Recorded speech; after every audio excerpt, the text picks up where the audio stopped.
las mismas por ahora.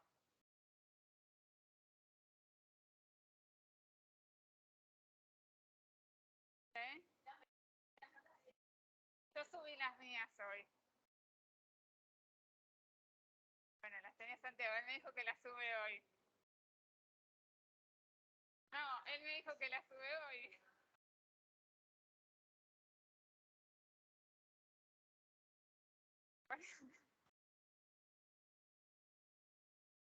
Parcial.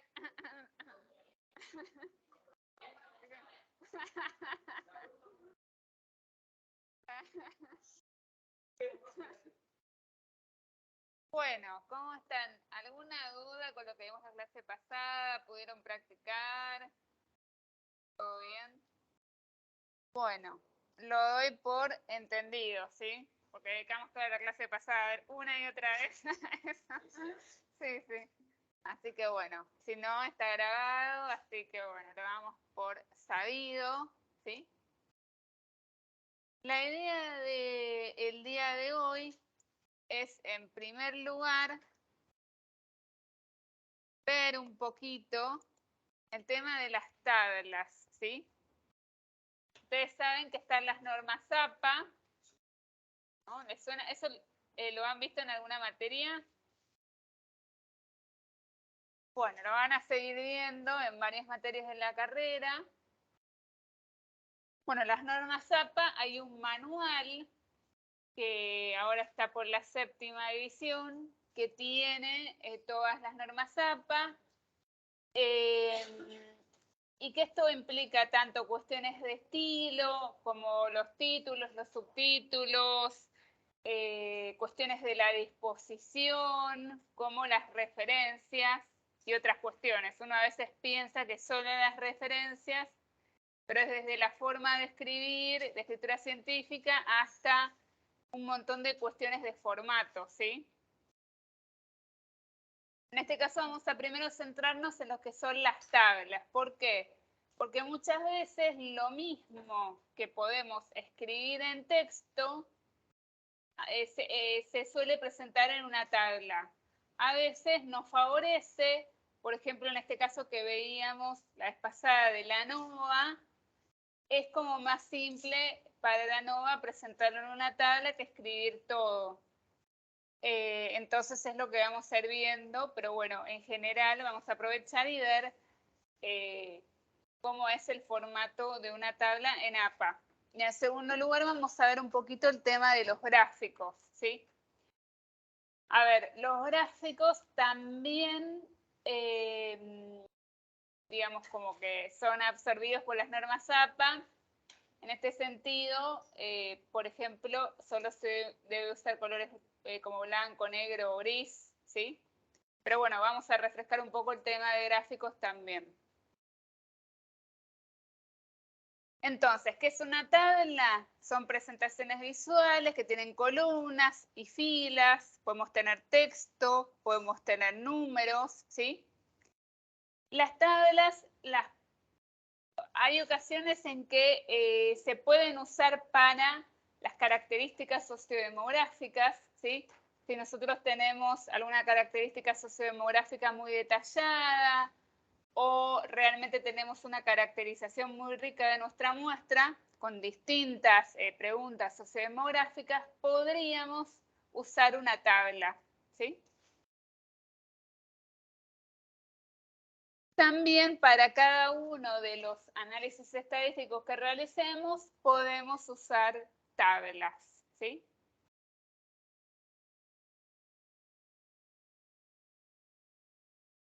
Entonces, hay que tener un par de cuestiones en cuenta. Que realmente sea necesario, por ejemplo, si vamos a decir hay tal porcentaje de varones y tal porcentaje de mujeres, o sea, tal vez, o sea, diciéndolo en un texto ya es más simple porque es un dato muy puntual, ¿sí? Y las tablas complementan lo que está dicho en el texto. A ver, ¿qué es lo importante acá? No repetir, por ejemplo, lo que se dice en el texto en la tabla. O sea, no debe tener... claro, no debe tener la misma información el texto que la tabla. Si ya lo dijimos en texto, no lo volcamos en una tabla, tenemos que pensar antes, bueno, esos datos, cómo es más conveniente exponerlos. En general, ya les digo, cuando tenemos un análisis corto, muy puntual, conviene tal vez en forma de texto. Ahora, cuando tenemos, por ejemplo, muchas dimensiones, un análisis como el ANOVA o T-Student con un test con muchas dimensiones, ahí conviene, bueno, hacer una tabla porque así mismo es más claro, ¿sí?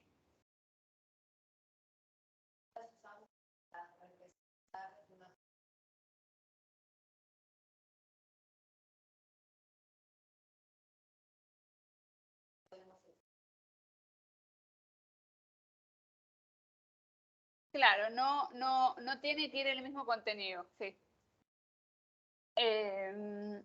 Lo que sí, en general, se suele hacer es como presentar la tabla en el texto. Bueno, tales datos o tal análisis se presenta a continuación en la tabla tal, van numeradas siempre, comenzando por el 1, ¿sí?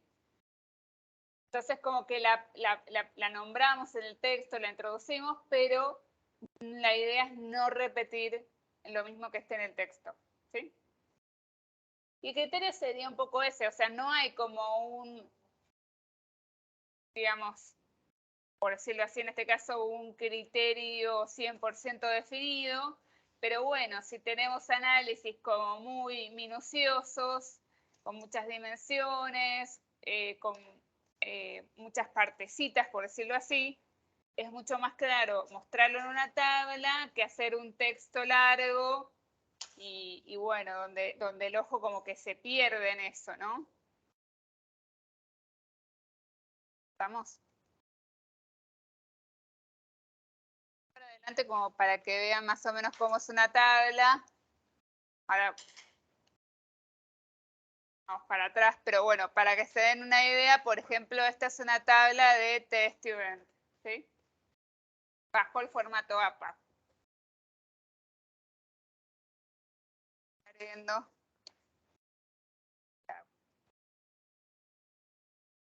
Entonces, según el manual de APA, tenemos los componentes de una tabla. Hola. ¿Sí? Uno es el número de tabla. Lo que les decía, las tablas van numeradas del 1 en adelante, ¿sí? Y en general se usa así, la primera letra en mayúscula, ¿sí? Y de ahí vamos numerando. Si nosotros no sabemos exactamente cuántas tablas vamos a tener, lo que se puede hacer es dejar ese número como en color y después a lo último numeramos bien, ¿sí? Claro, así, siempre es, por ejemplo, ven, acá está en inglés table 1, o sea, siempre es así con la primera mayúscula y con los números comunes.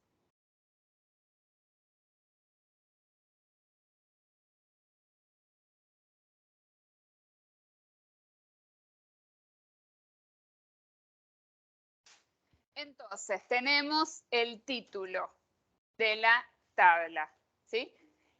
En este caso, este es el título. Número de niñas embarazadas en colegios del sector norte y sur de Bogotá. Número de niños con y sin prueba de, no sé qué sería, ciudadanía parental.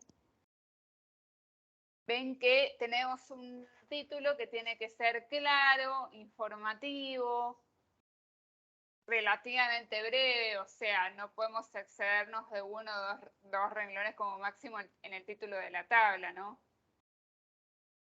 Y el formato va a ser en cursiva, ¿sí?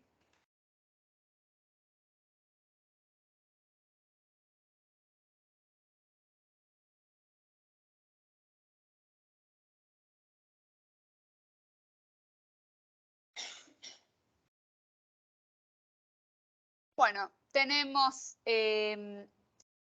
luego el cuerpo de la tabla, que está compuesto por columnas y por filas, ¿no?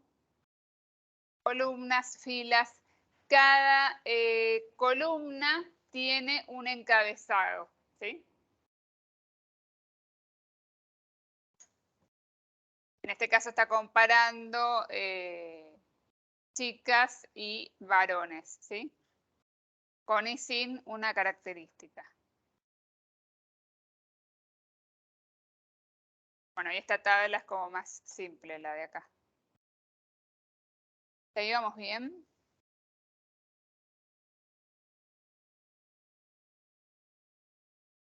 Bueno, el cuerpo de la tabla son las filas y las columnas. En general se usa el centrado. ¿Sí? Centramos en la celda. Bueno, va con letra común, ¿sí? La misma letra que estábamos usando para el texto.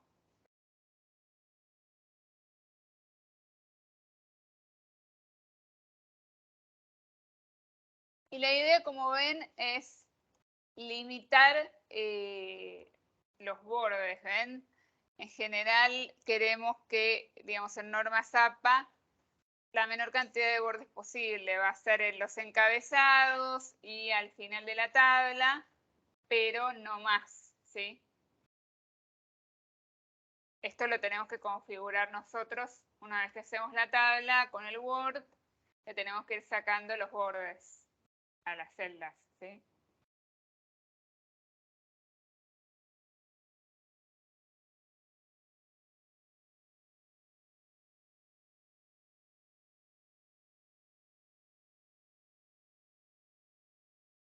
Y después tenemos opcionalmente, digamos, en algunas tablas podemos tener lo que se llaman las notas, que van al pie de la tabla, ¿ven? Debajo de la tabla tenemos la nota. Acá está en inglés, ven que se pone la palabra nota en cursiva.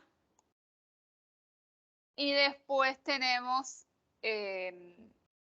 los distintos tipos de notas, ¿sí? Que podemos tener.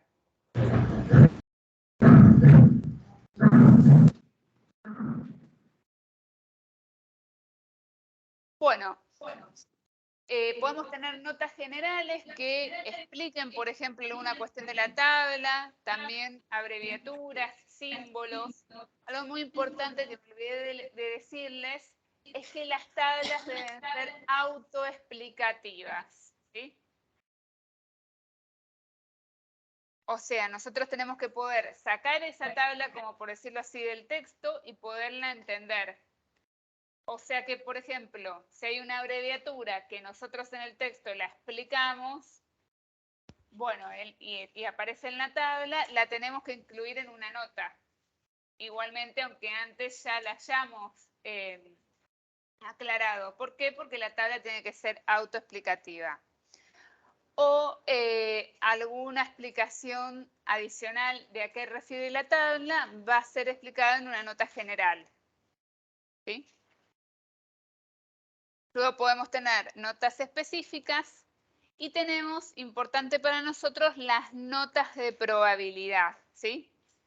Estas notas habitualmente son las que nos dicen, por ejemplo, si una diferencia es estadísticamente significativa o no, que es lo que veíamos antes con el SPSS, ¿no? Que el SPSS nos informa. Esto va a estar aclarado en una nota de probabilidad.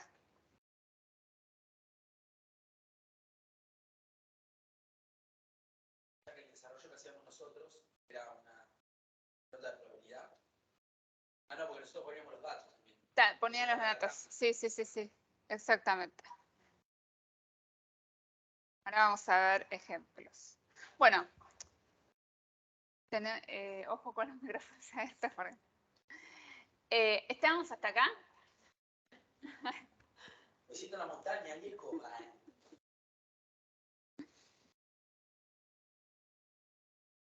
Entonces, como les dije, los bordes de la tabla deben estar limitados, ¿sí? Sobre todo los bordes horizontales.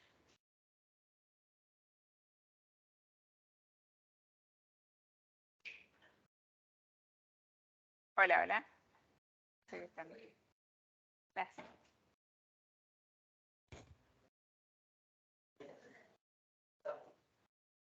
Así es. Bueno, bordes verticales no, bordes horizontales como mencionamos, solamente lo imprescindible, o sea, la primera fila y después a lo último. O en el caso que hemos visto que teníamos un total, bueno, ahí sí lo separamos con bordes, pero nada más, ¿sí?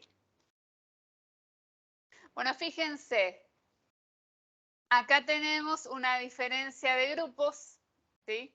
De dos grupos según edad, ¿sí? Donde se dividió de 18 a 24 años y de 25 a 50 años. Entonces tenemos una tabla que corresponde a un instrumento que tiene 3 dimensiones: pasión armoniosa, pasión obsesiva y criterios de pasión, ¿sí? Entonces tenemos para cada uno de los grupos la media y el desvío estándar. Acá tenemos T, los grados de libertad, que van a ser los mismos para los tres análisis. ¿Por qué se supone que van a ser los mismos? Porque los grados de libertad en este análisis son la muestra total menos 2, ¿sí? Así que siempre va a ser, se supone, el mismo número. Por eso lo lleva arriba solo. Claro, por eso están acá los grados de libertad. Y acá que tenemos el valor de T, o sea, el valor de ese estadístico T va acá. Y ven, acá tenemos un asterisco. O sea, esta sería una mini como nota estadística. O sea, nada más tenemos nota estadística acá. Ese P menor que 0.05. O sea que esto nos está diciendo que esta diferencia es estadísticamente significativa. Ahora bien, las otras que no tienen asterisco no son significativas, ¿sí? Si no lo estamos aclarando es porque no, se sobreentiende que no es estadísticamente significativo, ¿sí? A veces podemos tener, bueno, doble asterisco, esto significa que el P es menor que 0,01, ¿sí? Se suelen hacer estas diferencias, ¿sí? A ver si acá. No, creo que sí, acá está. Ahora lo vemos, pero ¿ven? O sea, por ejemplo, acá se hizo un asterisco P menor que 0.05, dos asteriscos P menor que 0.01. Bueno, esto ya es un grado de detalle mayor, pero se suele hacer. Mucho más grande. Claro, o sea, cuanto menor sea el P, digamos que significa que hay mayor distancia entre esos grupos, como mayor significatividad. Lo podemos pensar así, ¿sí?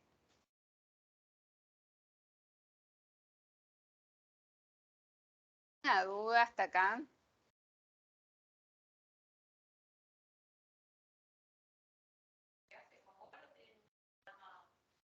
Yo lo hago con Word. Con Word está perfecto. Ahí le va sacando los bordes, centrando las columnas. Ya está, ¿no?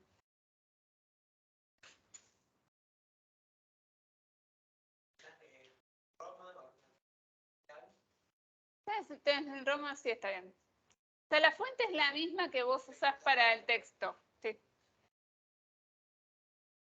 Ahora sí, en general va tal vez un poquito más chiquita. Bueno, acá tenemos una hermosa tabla de ANOVA, de lo que vimos la vez pasada, ¿sí? Ahora vamos a ver con detenimiento los componentes, ¿sí? Entonces tenemos diferencias en ideación suicida según años de relación de pareja, ¿sí?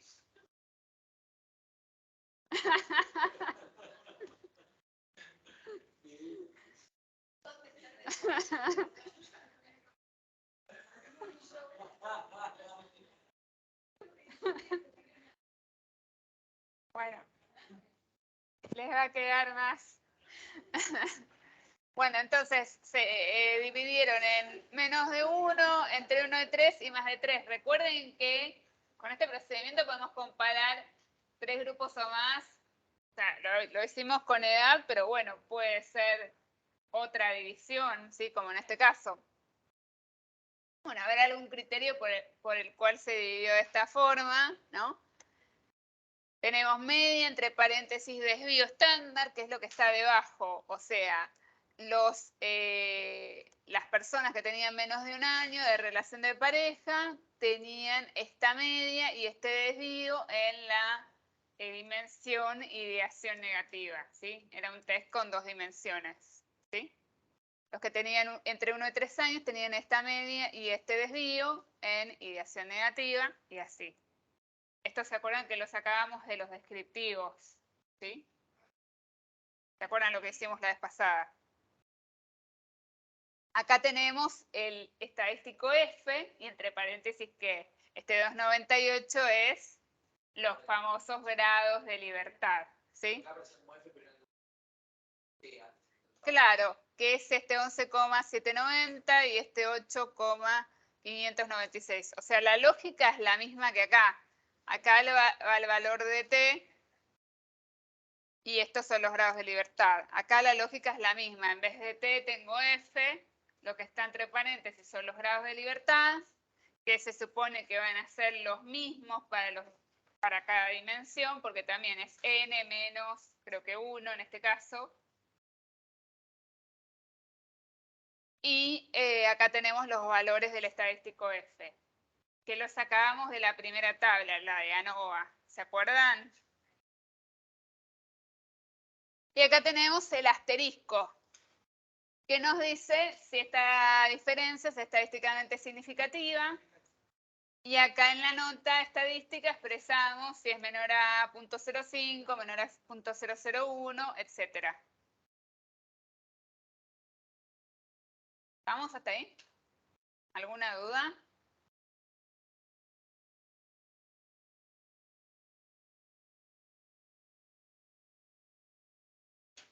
Bueno, entonces sí, ¿se acuerdan que hacíamos el post-hoc de Bonferroni, que nos decía entre qué grupos hay diferencias estadísticamente significativas? Bueno, esto es lo que ponemos acá, ¿sí?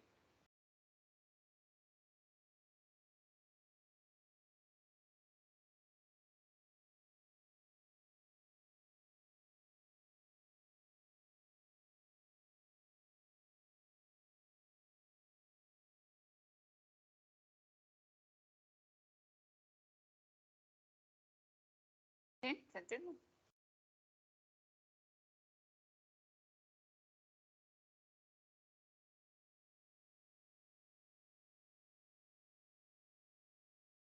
Bueno, este es un caso donde, bueno, del mismo análisis, ¿no? Donde en el F, o sea, ¿qué pueden decir de esta tabla? ¿Qué dio?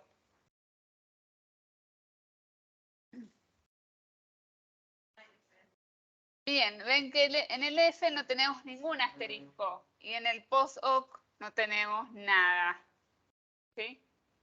En realidad, bueno, hubiera sido posible cortar la tabla acá, ¿sí? Sin esta última columna. ¿Por qué? Porque no hay diferencias estadísticamente significativas en ningún grupo, ¿sí? En impulsividad, ¿sí?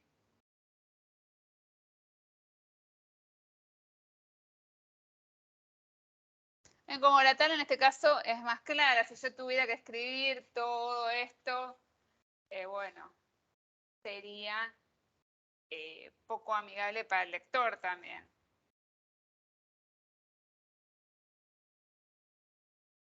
Bueno, acá tenemos la de correlación, que es un tema que todavía no vimos, pero bueno, lo podemos empezar a pensar, ¿sí?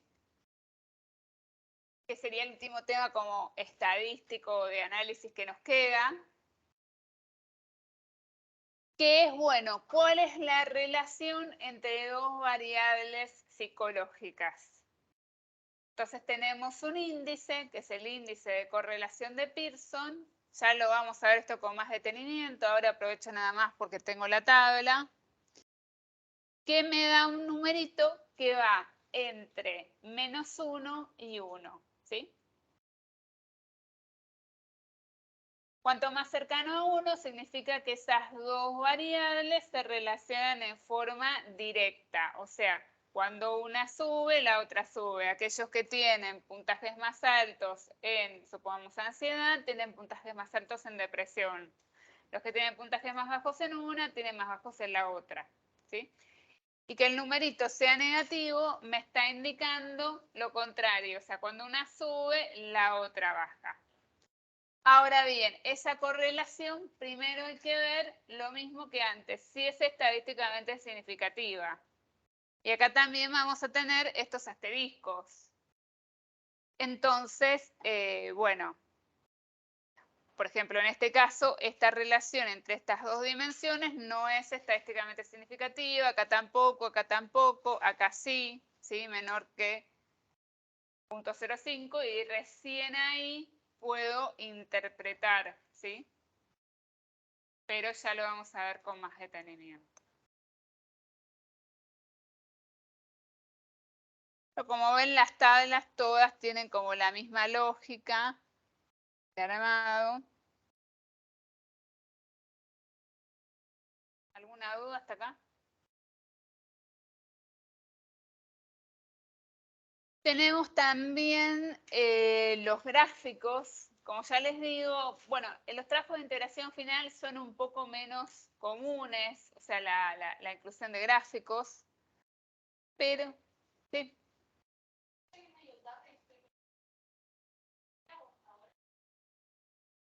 Solo te digo.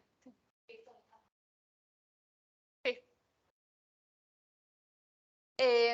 A ver, nos puede servir sacar un gráfico para que, para tener una primera visión de cómo se comportan los datos, cómo están distribuidos. Por ejemplo, ¿se acuerdan que la clase pasada hacíamos este gráfico de las medias como para tener una primera visión de qué es lo que estaba ocurriendo, más allá de, bueno, los números?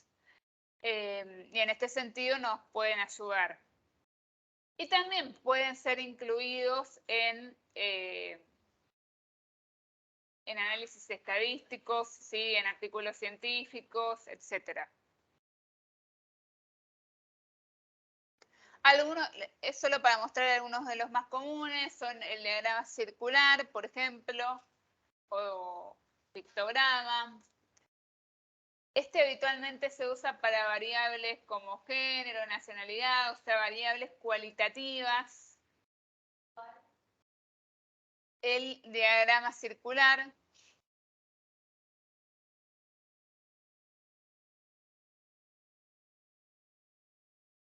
Asimismo tenemos el diagrama de barras, ¿sí?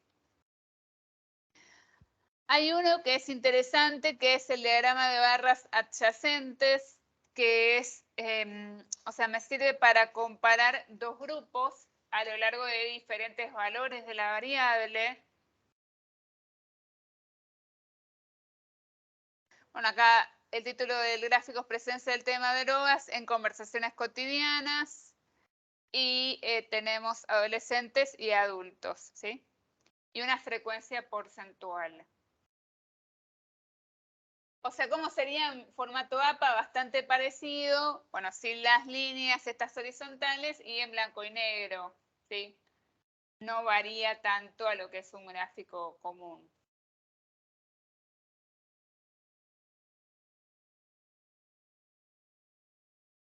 Bueno, el gráfico de bastones sería específicamente para variables cuantitativas más bien discretas.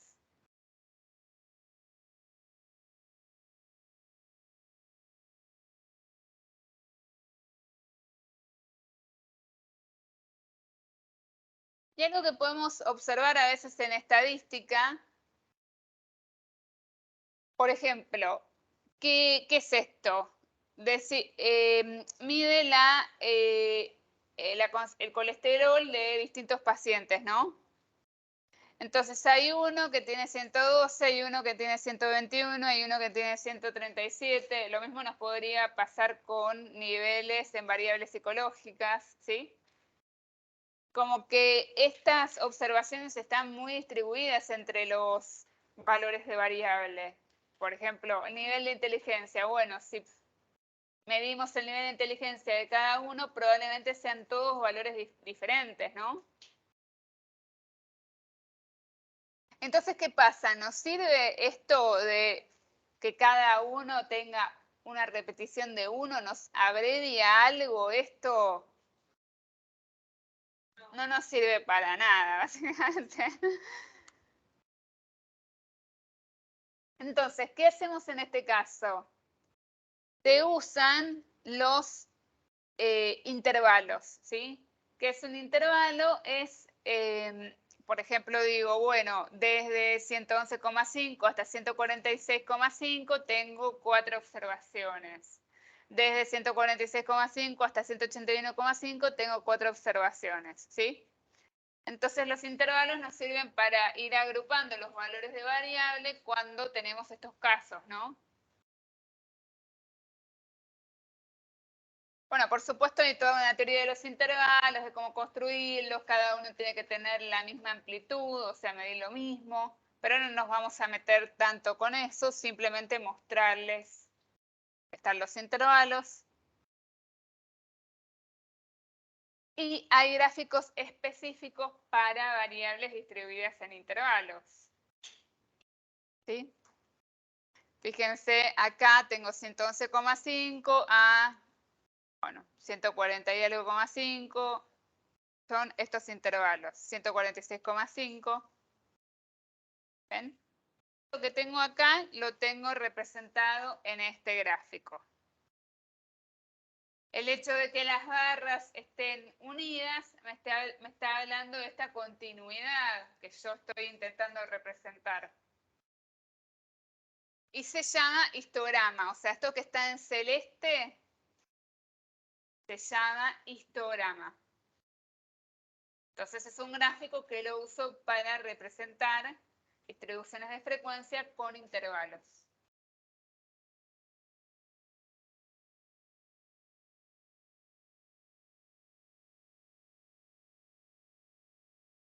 Bueno, si nosotros uniéramos los puntos medios de cada uno de estos intervalos, ¿sí?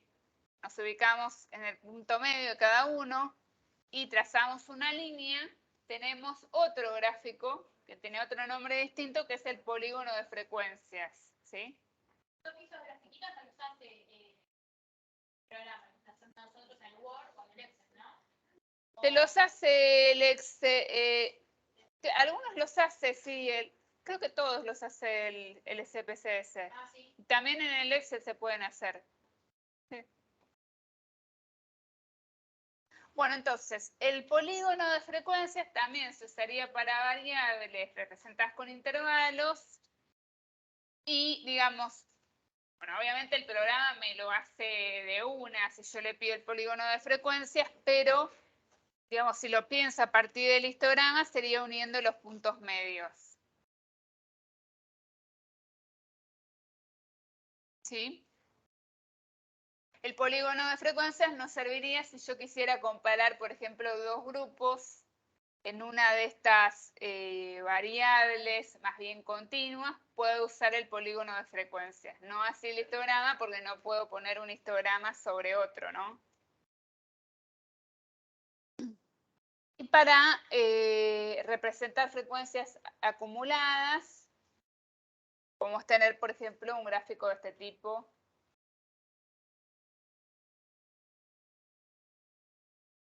Bueno, esto más que nada para darles un paneo de paso de los gráficos.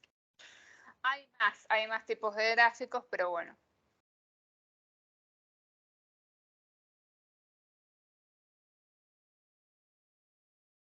Bueno, la idea sería entonces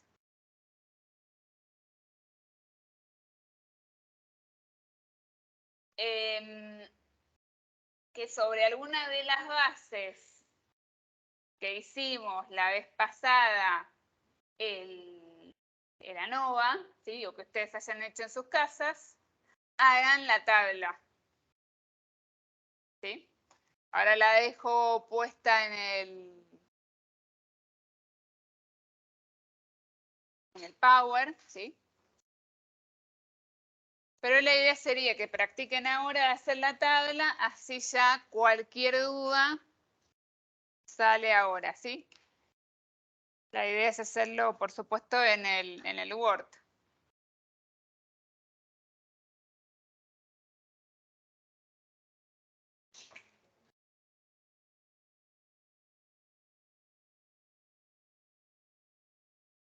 Así que bueno, les dejo un espacio como para que ejerciten eso.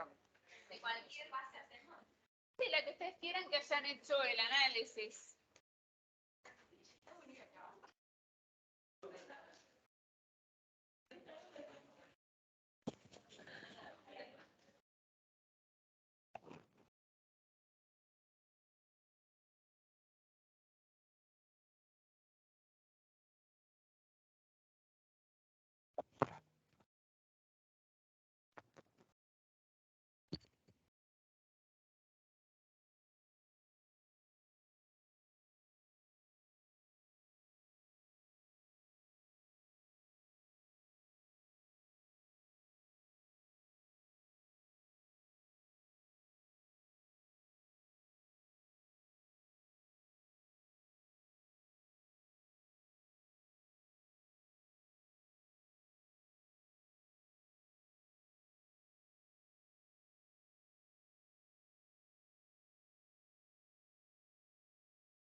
relación podría ser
Sol.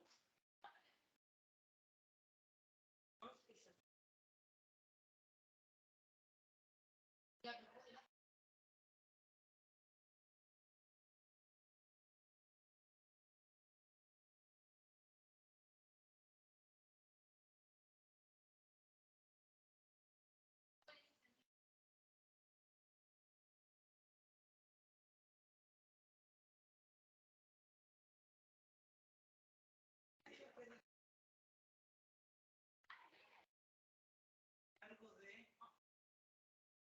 Tiene que ser la gran...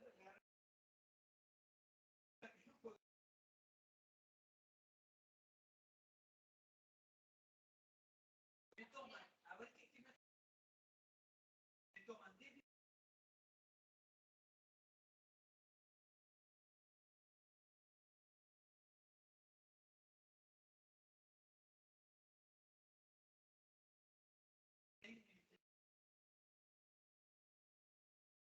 minutos. Todo multiplicación.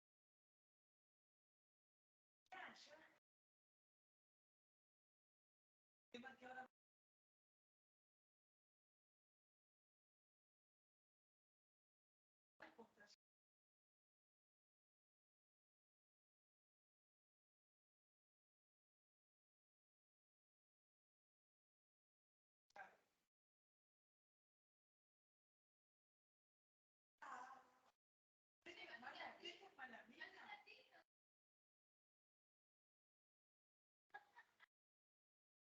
a ella le encanta ese además, me tengo una ahora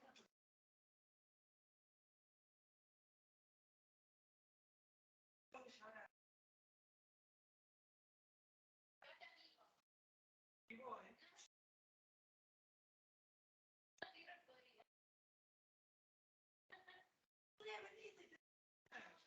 hola, ¿cómo estás? Yo estoy trabajando.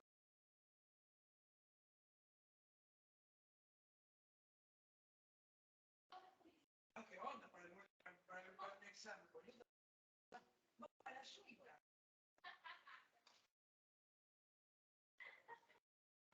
Mira, yo tengo 6 de agosto. Ah, tengo que andar a hacer deporte. Eso es.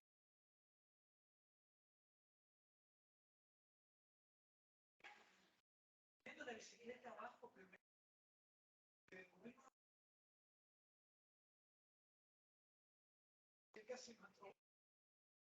Me dijo, no respetan a la gente, no sabe que no la respeta. Se dan cuenta. La bicicleta armada contra mano de autos. La bicicleta. ¿En qué venimos? ¿En qué venimos? Oye, esa es la linda de que está hoy de la familia. Te tengo una mala noticia, no va a ser. ¿Qué? Lo mejor que hay. Yo trajo una. Lo que admiro, dos atentos. Venís 4 grados bajo cero y venís primera. No, pero no lo digas como la. Yo soy muy parecida en ese punto. Tanto conmigo. Me compré la bicicleta.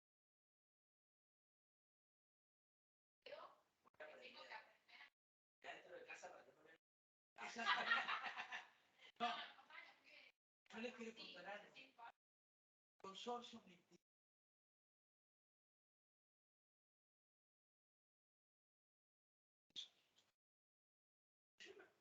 Yo, que me vio por la ventana, estaba bañando. Me fue a decir que había una mujer que estaba. Yo le pregunté. Escuela.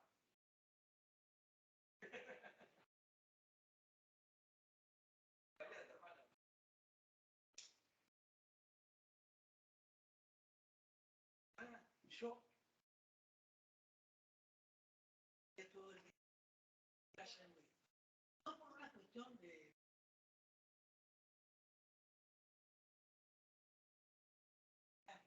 Yo cuando inauguró Corea Casa, fui guerra, las pelotas, los dedos, no podía. Me levanté, me vestí, todo. Yo decía eso. Ah, a mí me gusta nadar. Nada, pero no se dio nada. Eso, yo de chiquitito, me quedé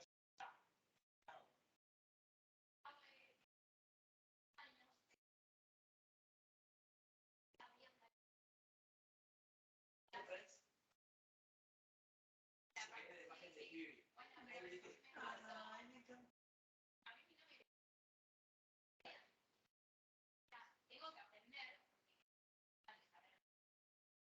Y bueno, yo no sé manejar. bueno, estoy aprendiendo.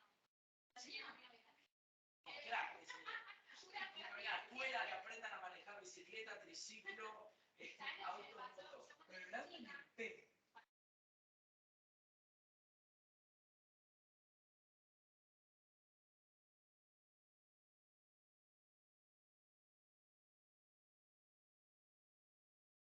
Es un tiempo porque era más sencillo, si no podía. Pasaba que, por ejemplo, en casa, la ropa a colgar la ropa,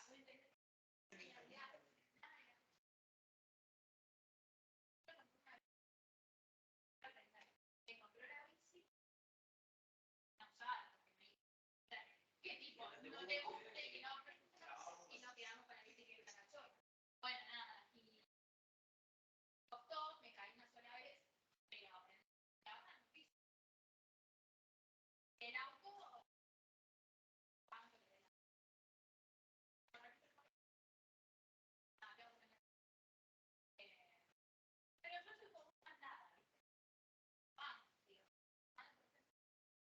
tiene mi.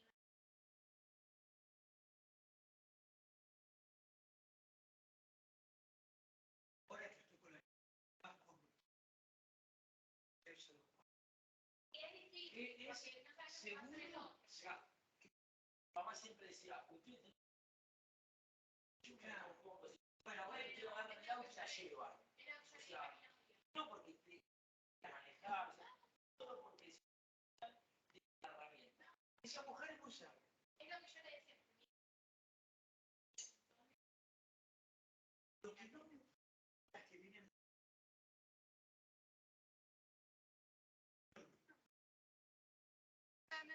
Eso es lo que viene en la experiencia.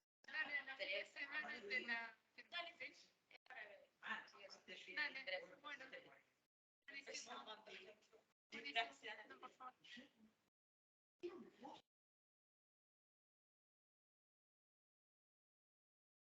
Amigo, van a dar cuenta.